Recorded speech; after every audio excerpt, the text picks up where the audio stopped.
Selamat sore, Bapak-bapak. Ya, Selamat selamat sore, sore. Cindy. Saya ke Pak Nasir. Pak Nasir, karena Pak Mardhani dari PKS menyatakan bahwa ada invisible hands, ada tangan tak terlihat di balik penundaan pembahasan revisi Undang-Undang Pemilu ini. Siapa yang dimaksud oleh Pak Mardhani? Memang seharusnya Pak Mardhani yang menjawab. Tapi memang Tapi di dalam dalam fraksi yang sama, pasti punya pemikiran yang sama juga terkait dengan hal tapi itu. tapi memang dalam politik sering sekali terlihat yang tidak terlihat. Hmm. Jadi yang tidak tampak itu justru terlihat. Ya. Nah, karena itu memang sebenarnya kan juga kalau kalau saya tidak salah, ya ada pernyataan Burhan Muhtadi ya terkait dengan argumentasi ini yang hampir sama dengan pernyataan Mardhani Alisera. Oke. Ya, invisible hand ini ya tentu kan bukan tangan biasa ya. Ini tangan-tangan yang punya kuasa. Tapi memang ya Undang-Undang Nomor 10 tahun 2012 sudah mengamanatkan di tahun 2016. 2024 maksud saya ya tahun 2016 untuk 2024. Dan waktu itu memang semua fraksi mengaminkannya.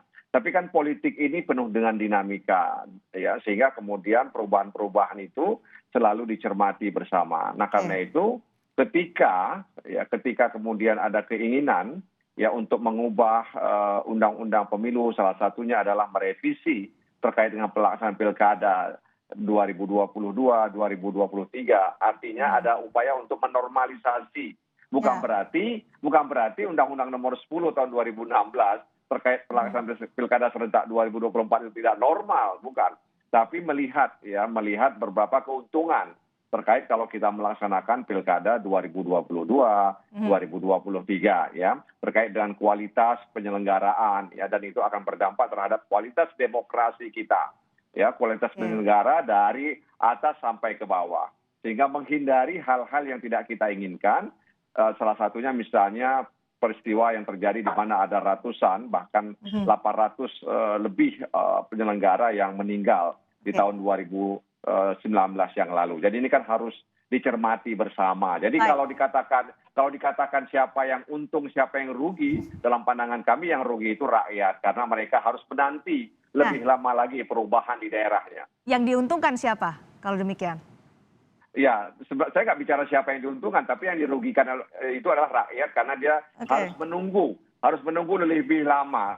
Misalnya Aceh 22, ya, dia harus menunggu 2 tahun lagi untuk perubahan, ya, perubahan di tengah-tengah masyarakat dan di daerahnya. Karena PLT pun memang tidak punya kewenangan apa-apa, ya. Sebenarnya PLT dengan waktu yang lama juga tidak sehat bagi iklim pemerintahan di satu daerah. Baik, karena ini adalah permintaan dari Presiden Joko Widodo untuk kembali pada Undang-Undang Nomor 10 tahun 2016, di mana pilkada serentak dilakukan tahun 2024. Apakah invisible hands yang dimaksud oleh PKS ini adalah Pak Jokowi?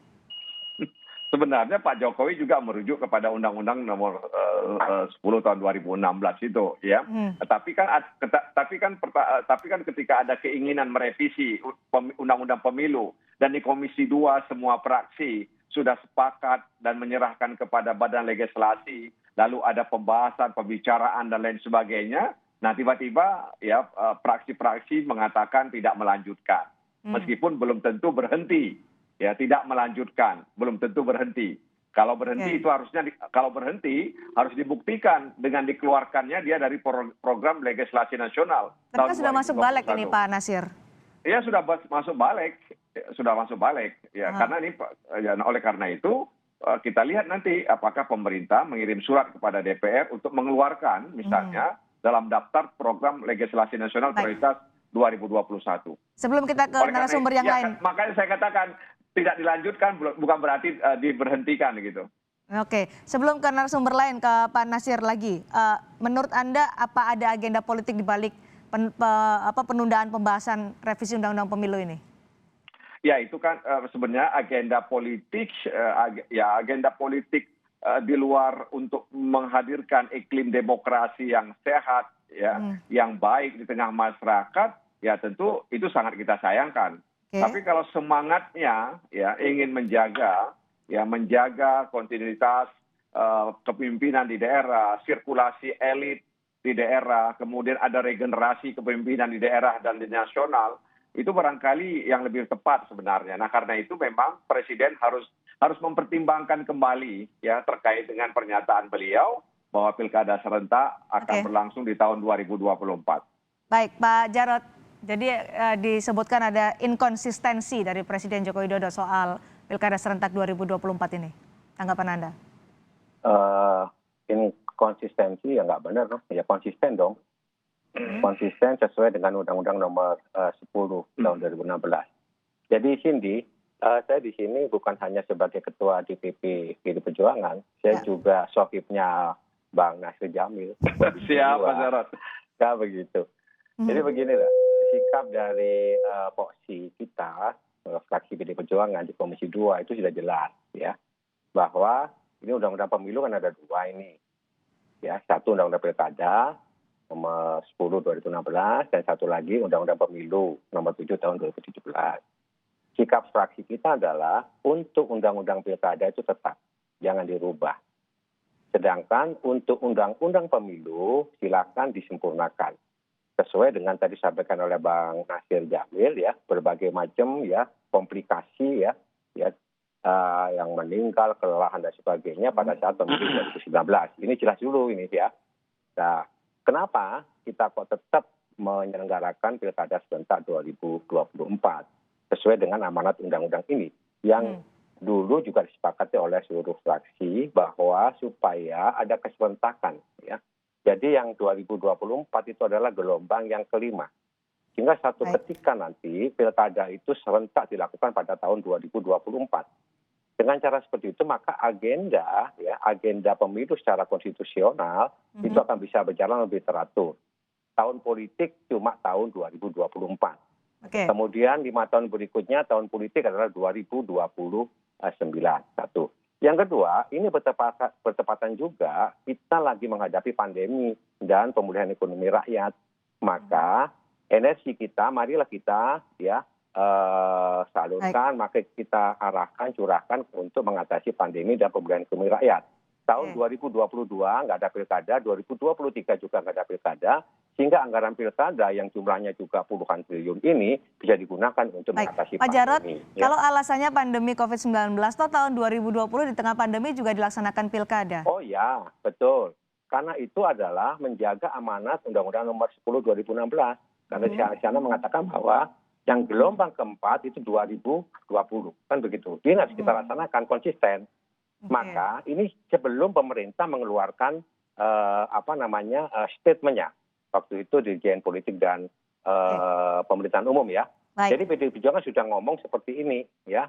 Jadi jangan dibolak-balik karena banyak sekali yang mengatakan ya bahwa ini ada invisible hand. Ini bukan invisible hand, ini visible hand untuk kepentingan nasional, untuk kepentingan yang lebih besar. Gitu Cindy. Jadi Anda ingin membantah tidak ada kepentingan-kepentingan atau agenda-agenda politik lain di balik penundaan pembahasan revisi Undang-Undang Pemilu ini? Agenda politik pasti ada dong, politik secara nasional ya. Yaitu apa? Kita arahkan sumber daya kita ini, sumber daya politik yang positif ini untuk kita arahkan mengatasi tantangan bangsa kita ke depan ini. Sambil partai politik sekarang harus melakukan konsolidasi secara maksimal untuk menghadapi 2024. Di mana 2024 akan terjadi proses ya regenerasi kepemimpinan secara nasional. Oleh sebab itu kita berbenah ini untuk melakukan konsolidasi, mengisi jiwa partai kita, ya, memperkuat ideologi Pancasila di anggota partai kita dan seterusnya. Ya. Pak Kodari, jadi ada yang bilang ada invisible hands untuk menghambat penundaan pembahasan revisi Undang-Undang Pemilu, tapi ini kalau Pak Jarod menyatakan ini kita justru malah konsisten dengan Undang-Undang Nomor 10 Tahun 2016.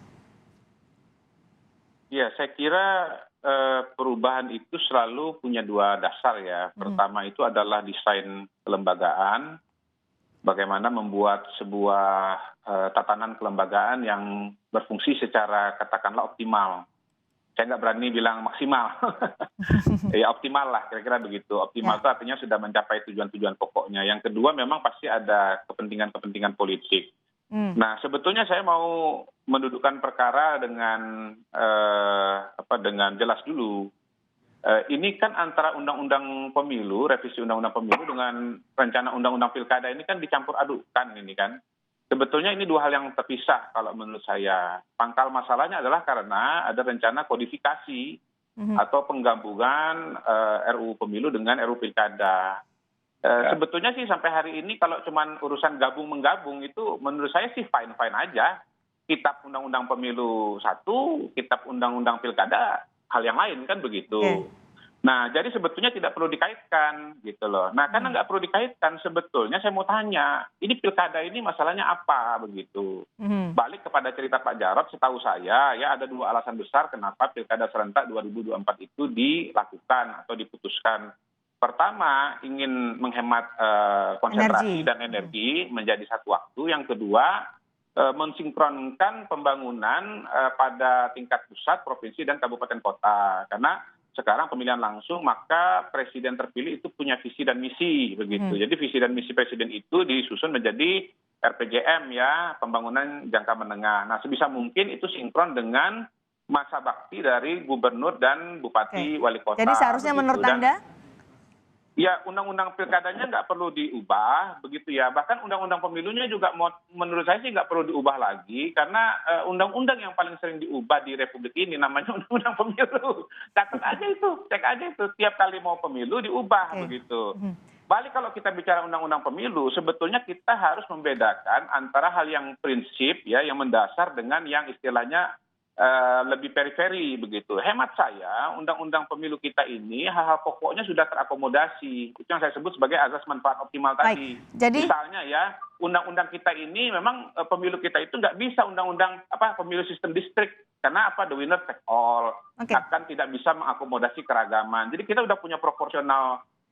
Kita sudah memilih sistem proporsional dan itu dirasakan sudah tepat dengan situasi dan kondisi saat ini. Jadi 2024 tepat menurut Anda, Pak Kodari? Perdebatan itu, Cindy, itu cuma soal angka itu aja, PT aja mau dinaikkan, yang tiap pemilu itu naik itu 0,5 begitu.